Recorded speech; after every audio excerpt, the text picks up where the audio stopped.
Hello, good afternoon. Thank you for joining us on today's edition of COVID-19 Virus Beyond Borders. My name is Oba Adeoye. Virus Beyond Borders is a daily show on Lagos television where we keep a tab on latest happenings coming from across the globe as far as COVID-19 is concerned. This afternoon, a public health physician will be joining us to take a look at outbreak preparedness and response. Of course, we saw what happened when COVID-19 became a big issue world over, particularly here in Nigeria, how much of reactions that the government gave to the pandemic. We'll be taking a look at it on a global perspective as my guests will be helping us to understand all of this. We'll also be bringing you figures as released by the Nigeria Center for Disease Control, as well as reports coming from across the globe, specifically on COVID-19 pandemic. We'll take this break. When we return, you meet my guests, and then we'll get talking.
All right, thank you for staying with us. You're still watching COVID-19 Virus Beyond Borders on Lagos television.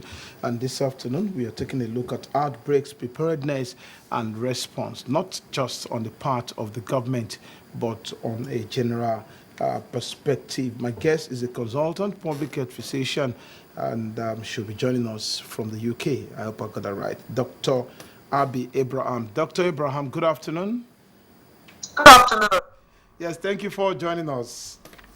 Thank you very much. Yes, we'll be taking a look at outbreaks, preparedness, and response. We know that the last time that the world saw a pandemic of this nature was probably 1918, and it was also massive, claiming several lives, at the end of the day. 2020, 2019, nobody actually anticipated that a virus like COVID-19 was coming to visit the earth. But from what you have seen so far as an expert, how would you assess the response? Let's start from that level. How will you assess the response of governments and agencies across the globe as far as COVID-19 is concerned? Well, I mean, in December, I think there were rumors, in a sense, about this strange virus in Wuhan. And by January, the WHO, the World Health Organization, had actually started to, sent information to all the countries, the public health agencies in all the countries, stating that there was a novel virus called SARS which was going to basically ravage the globe, and they really should, all countries should prepare. And I must say that practically most of the countries that I am aware of, they did start to prepare in terms of, through their public health agencies, in terms of risk prevention, detection, response, and recovery. Just using Nigeria as an example, we see that the NCDC started with this coronavirus preparedness group, and through the NCDC, they started to actually plan. As they started from January, and most of the countries actually started from January this year planning for the outbreak. I must commend the NCDC and the preparedness group, because they commenced immediately, at least I think in January, point of entry screening for people.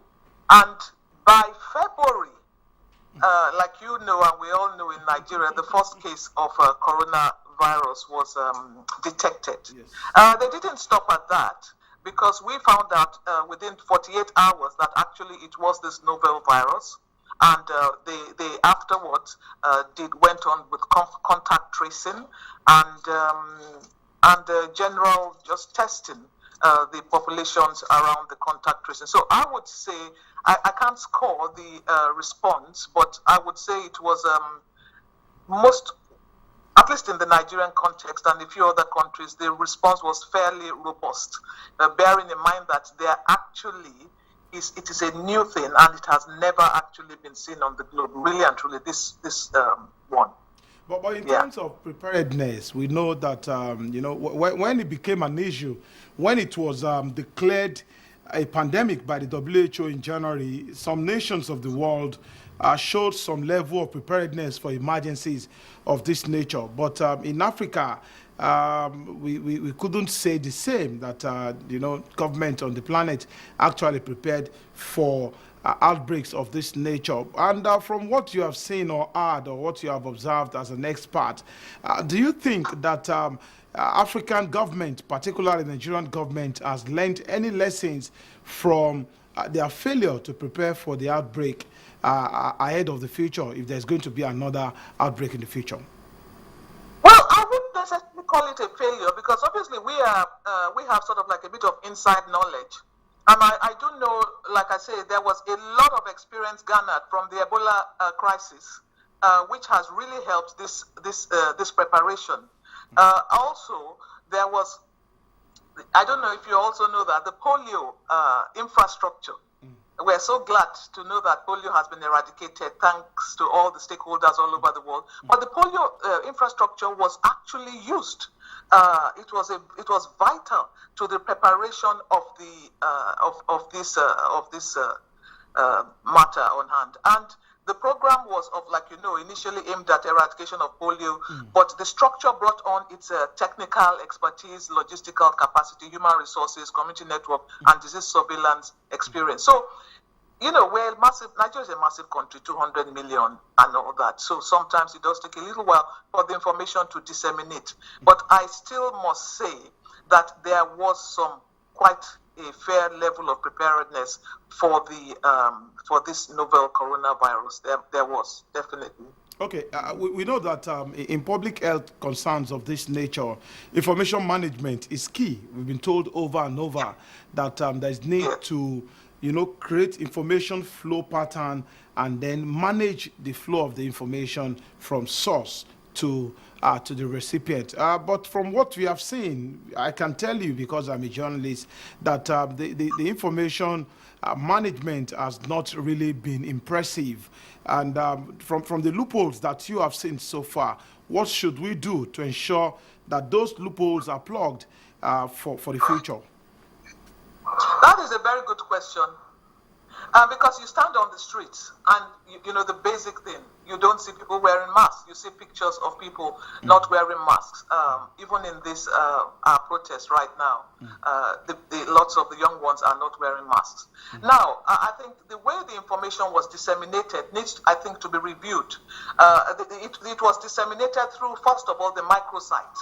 which is an incredible system for people who have internet. And like the masses do not have internet. It is an incredible resource.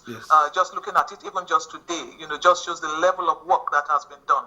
But it was, I also know that it has now started to be disseminated via radio and via other channels. But like you said, there are loopholes. First of all, there is, I can agree with you, there is a mass breakdown of information between the government and the people. Now, there are many issues on that.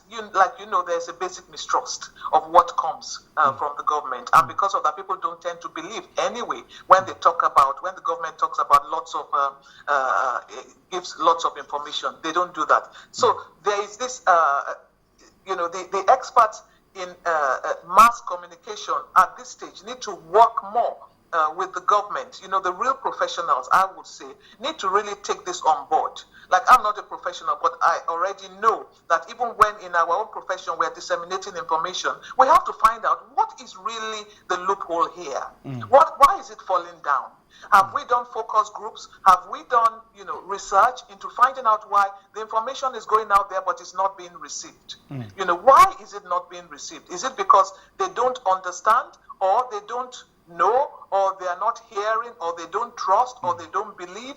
So these are, places where we really need to go. And I would speak to the government and say, please, get the professionals also. I know you got some professionals, but get even more experts on mass communication and let them work, with the professionals. Let them work with everyone and get an answer about this. I do agree with you. Information is key at this point, and we're falling on that. Yes. Okay, just like... Okay, go ahead. Go ahead. Yes. It's not just Nigeria.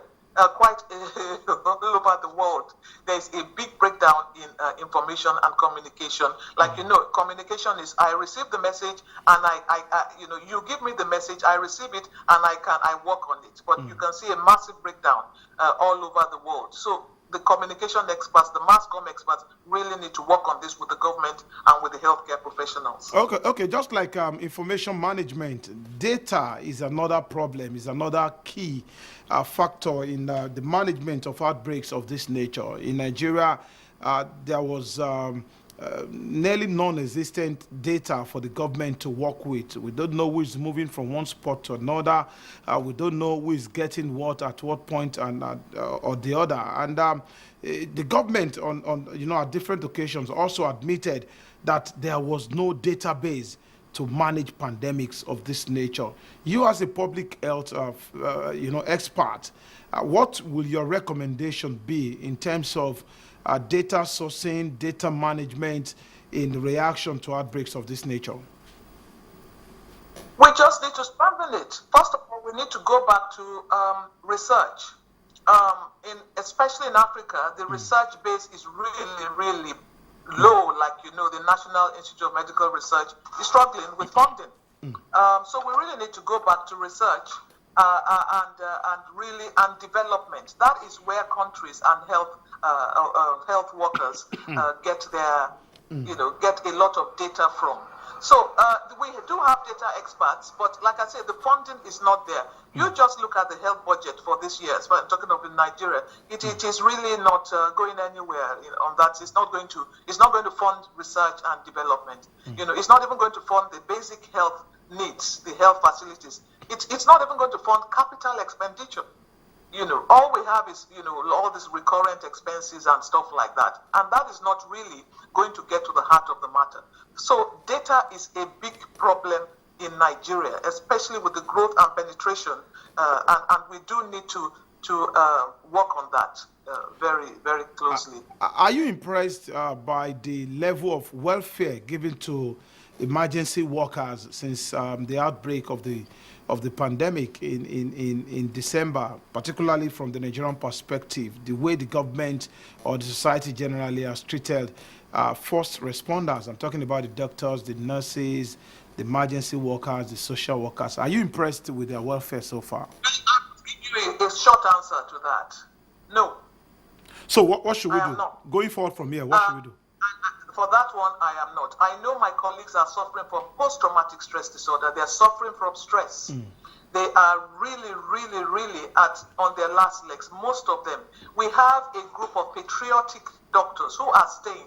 These people are not going abroad. They could go, but they're not going. So I would suggest with the government that the government has to, again, increase expenditure, a lot of expenditure, even in that area, in terms of training them and supporting them.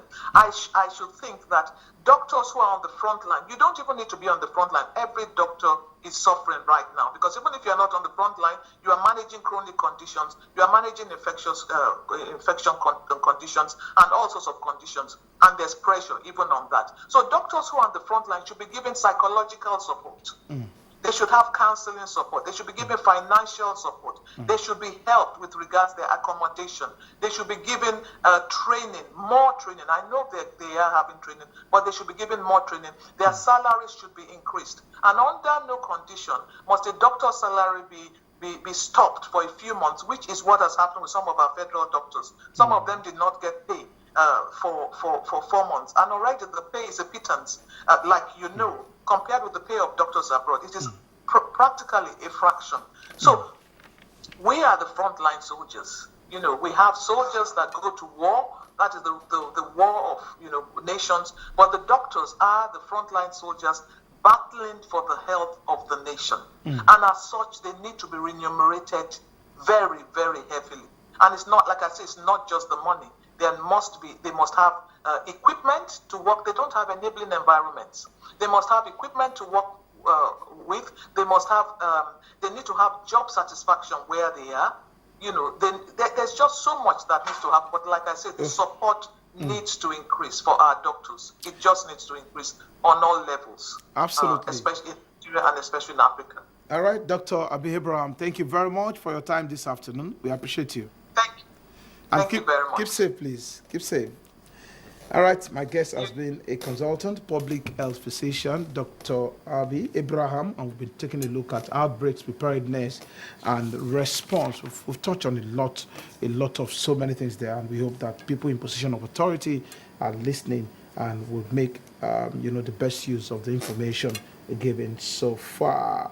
Yesterday, the NCDC, that's Nigeria Center for Disease Control, announced that a total of 118 new cases were reported from across 10 states of the Federation, with Lagos posting 51, Rivers 26, Imo 12, Osun 8, Plateau 6, FCT 5, Kaduna 4, Ogun 3, and Edo had 2 cases. Nigeria has seen a total of 61,558 confirmed cases of COVID-19 since it came to Nigeria last February, while 56,697 of those have been treated and discharged to return and unite with the society. 1,125 people have died so far since the pandemic started, but 3,736 people are receiving treatment at various health facilities across the nation. Germany is putting the Bavarian municipality under lockdown from 2 p.m. today as the picturesque Alpine region becomes the country's main coronavirus hotspot. Schools, nurseries, and restaurants will remain closed from today, and after 2 p.m., residents will not be allowed to leave their homes unless they have a strong reason to do so, such as work commitment, grocery shopping, or outdoor exercise. The local lockdown is the first of its kind in Bavaria since April. A COVID-19 outbreak at Kansas nursing home has left every resident infected with the disease and 10 dead. That's according to the county health department. All 62 residents at the privately owned home in the city of Norton tested positive for COVID-19. The Norton County Health Department said in a news release. Of the 62 residents, 10 have died, 1 is in hospital, and the remaining 51 are being cared for at the nursing home. That's according to information by the health department. Hong Kong has announced a minor relaxation of its social distancing measures after cases in the region dropped for 7 days. Its Secretary for Food and Health announced. Professor Sophia Chan announced the news after there were no community outbreaks or untraceable cases in the past 3 days. The changes mean that from October 23, Local tour groups can resume with up to 30 people. Wedding banquets, conferences, and meetings can take place with up to 50 people. Team sports can resume in swimming pools. Live performances can resume in museums. However, Hong Kong's four-person rule, midnight curfew, and mandatory mask wearing regulations have been extended till October 29. And lastly, the United Kingdom government has signed a contract with Open Orphan, allowing the Irish Pharmaceutical Services Company to conduct the first human challenge studies for the novel coronavirus, in which healthy volunteers are deliberately infected with the virus in a controlled setting. Some participants will receive an experimental vaccine. Up to 19 volunteers at a time will take part in the trials, which will be held at the Royal Free Hospital in London, which houses the biosafety ward. The trials will be run by HVivo and a subsidiary of Open Orphan in partnership with Imperial College London. And that's the much you can take on the program this afternoon. COVID-19 virus beyond borders. It's a daily show on Lagos Television, and you can catch up a repeat of this particular edition on our YouTube channel later today. All right, don't forget that COVID-19 is still here with us, and you have a responsibility in ensuring that you are safe and people around you are also safe. And not forgetting that until everyone is safe, no one is actually safe. My name is Oba Adeoye. We'll see you tomorrow. Bye for now.